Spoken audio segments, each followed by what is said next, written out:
తెలంగాణ రాష్ట్ర ప్రజలందరికీ నమస్కారం. గత 2 రోజులుగా అకాల వర్షాల కారణంగా తెలంగాణ రాష్ట్రంలోని రైతులు వేసినటువంటి వరి పంటలు కొన్ని చోట్ల నీట మునిగి కొన్ని చోట్ల నేల కరిగి తెలంగాణ రాష్ట్ర రైతాంగానికి కన్నీటిని మిగిల్చిన సంగతి మనందరికీ తెలిసిందే.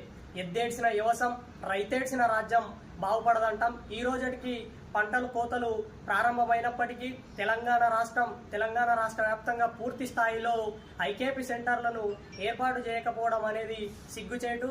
దీన్ని బట్టి తెలంగాణ రాష్ట్ర ప్రభుత్వానికి రైతులపై ఉన్న శ్రద్ధ ఏమిటో మనందరికి కూడా కనిపిస్తూ ఉంది.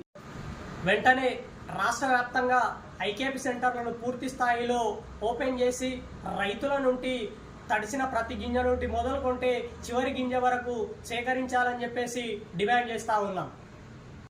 అట్లాగే తెలంగాణ అసెంబ్లీ ఎన్నికల కంటే ముందు కాంగ్రెస్ పార్టీ నాయకులు